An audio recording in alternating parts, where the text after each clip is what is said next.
Sud Radio, la Sexy News. Avec Noulib.com, le site de rencontres curieuses et décomplexées. Noulib.com, NOUSLIB.com. Inscrivez-vous gratuitement. Eh bien, Hélène Vécali, nous retrouvons Trinidad. Bonjour Trinidad. Bonjour Brigitte. Bonjour Trinidad. Hélène. Bonjour et merci, puisqu'une fois de plus, grâce à votre émission, j'ai enrichi mon vocabulaire.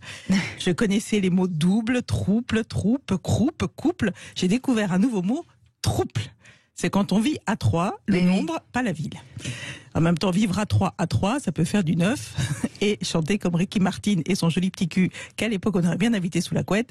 Un, dos, tres, c'est l'amour sans le stress, on se marie, il y a un, dos, tres, deux, on passe à 3. Mais comment est-ce qu'on en vient à vivre à 3 sans être à l'étroit ? Qu'est-ce qu'on s'octroie ? Est-ce que c'est de la générosité ? Quand il y en a pour 2, il y en a pour 3 ? Ou une fatalité ? Jamais 203, puisque la dernière enquête sur l'infidélité réalisée par l'IFOP et Gliden montrait quand même que 37% des femmes et 49% d'hommes étaient infidèles. Avec en tête des villes infidèles, Lille et 30% de taux d'infidélité, soit 3 Lillois et Lilloises sur 10. Ah, et pourquoi Lille alors ? On n'aurait pas cru, hein ? Non. Parce que les gens du Nord ont dans leurs yeux le bleu qui manque à leur décor. Les gens du Nord ont dans leur cul la chaleur qui excite les corps. Joli. Ça, c'est ma version. Oui, je suis du Nord, donc j'apprécie Trinidad. En deuxième position, on avait Paris, qui avec un taux d'infidélité de 28,33% égalait New York, New York. J'ai pas pris le bon ton. New York, New York, je veux être infidèle, la bite comme un gratte-ciel pour t'envoyer au 7e ciel. Et en troisième position, Bordeaux, où le taux de trempage de zigounette hors conjoint ou conjointe était de 26,9%. D'accord. Apparemment, quand on fait du vin, on aime bien se faire tripoter la grappe. Oui, je vous en prie. Non, mais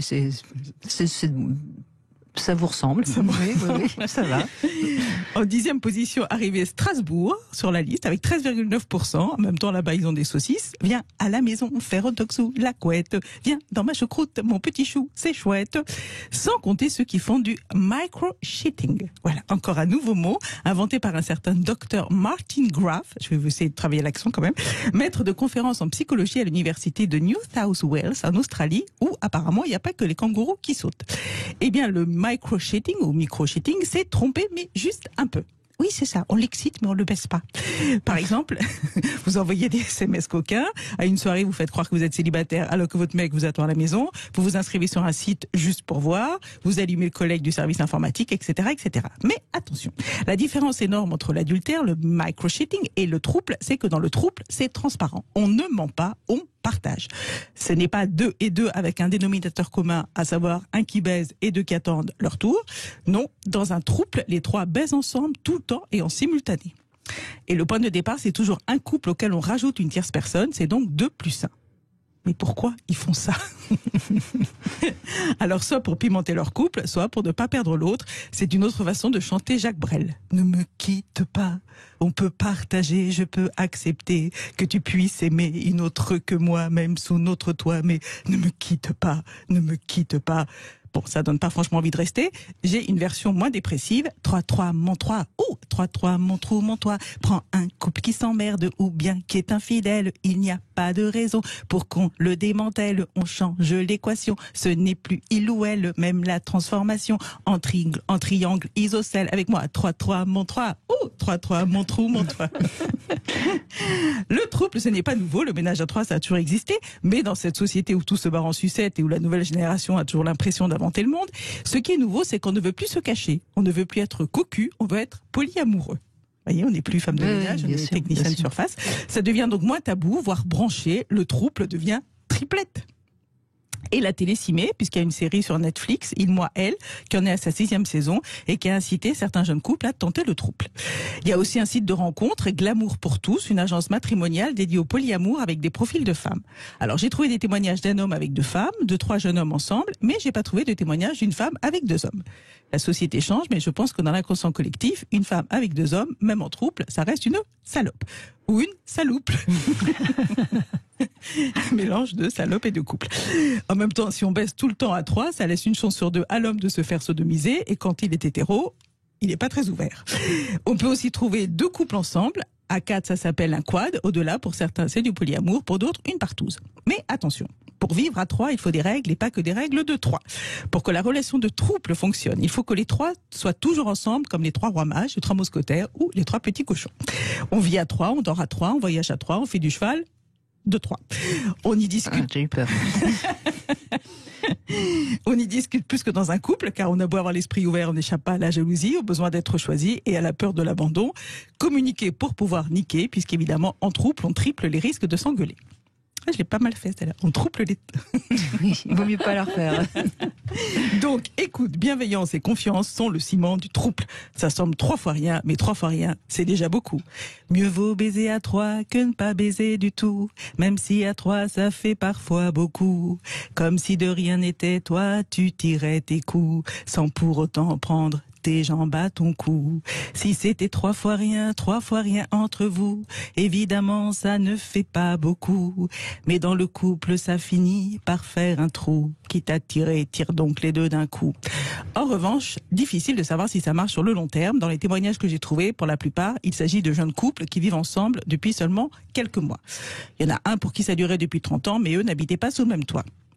Et c'est en passe de s'étendre. Aux Pays-Bas, l'union civile entre 3 personnes est reconnue depuis 2005. Ah, oui, c'est curieux ça, oui. En Colombie, les unions à 3 étant traditionnellement reconnues, le mariage à 3 personnes est possible depuis 2017. Et chez les Mozo, c'est ma préférée, une ethnie du sud-ouest de la Chine, ce genre de mariage existe depuis au moins 33 siècles. Oui, chez nous, on va toujours par 3 comme les nems. On dit qu'ils se collent dans le lit, fini comme le riz. Et en France, sur le site LGBT, on trouve même une convention de trouble. Car sans jouer les trouples faites, il faut voir le côté pratique pour éviter le trouble. Par exemple, à qui est l'appart, la taille des lits, en cas de séparation, qui part avec qui. Bref, Brigitte, Hélène, vous l'avez compris, en matière de trouble, Céline Dion sort de ce corps. Je coucherai avec ces autres qui te donnent du plaisir. Vos jeux seront les nôtres si tel est ton désir. J'irai chercher ton âme dans les froids, dans les flammes. Je me taperai ta femme pour que tu m'aimes encore. Voilà où on en est. Voilà où on en est, en effet. Bravo. Ouais, mais ce qui est quand même intéressant, après, moi, je ne crois pas que ce soit une solution qui soit très pérenne pour la plupart des gens. Hein. Mais ce que je trouve intéressant, c'est tout ce qui existe maintenant de nouveau. Alors, il y a le polyamour, mais ça, on en parle déjà depuis une bonne dizaine d'années. Mais les gens essayent de trouver d'autres systèmes. Bon, pourquoi pas. On verra ce qu'il en reste. Tout le monde est d'accord. C'est ça. C'est ça. C'était l'histoire de créateur de Wonder Woman que j'avais raconté ici, William Moulton Marston. Lui, il a vraiment vécu une histoire d'amour à 3 et lui, il est mort à 50 ans et ses femmes sont restées ensemble jusqu'à leur mort. Donc ça peut marcher. Mais alors, ils dorment à 3 dans le même lit. Ça, c'est chiant quand même. Franchement, celui qui est au milieu, hein, moi, je veux pas être au milieu. Hein. C'est comme dans l'avion, hein, fenêtre au couloir, mais pas le milieu. Exactement. Peut-être qu'il tourne, je ne sais pas. Comme les routiers, peut-être. Oui, comme les hamsters. Oui, chaque soir, ils changent de. C'est ça. Ah oui. Oui. Peut-être pas dans l'ennui. Ils font les 3. Les 3-8. Les 3,69. Bon, enfin, en tout cas. 69, c'est compliqué, non? Ah, ça, oui, un 69 à 3. Ça fait 88. ça doit être un peu compliqué. Bon, enfin bon, pourquoi pas, hein, si vous êtes en couple à 3, donc appelez-nous. un trouble, donc. Trouble. On dit ça? On dit un trouble. Bon, trouble. Appelez-nous pour témoigner, 0826 300 300, on sait jamais. Bon, en tout cas, votre spectacle, ça y est, hein, le Covid est derrière vous, Trinidad. Pour que tu m'aimes encore, vous allez le jouer le 8 à Vauvert, le 9 à Vienne. Et ensuite, vous jouez le 3, mais le 3 c'est demain, donc oui, demain. Pendant ce temps Simone Veil à Val-Cenis, le 6 à Outreau, ça c'est pas très prudent, hein. Le 7 à Mézieux. Bon, enfin bref, on retrouve toutes ces dates sur votre Facebook, bien sûr Trinidad, et puis sur sudradio.fr. Merci. Merci à vous.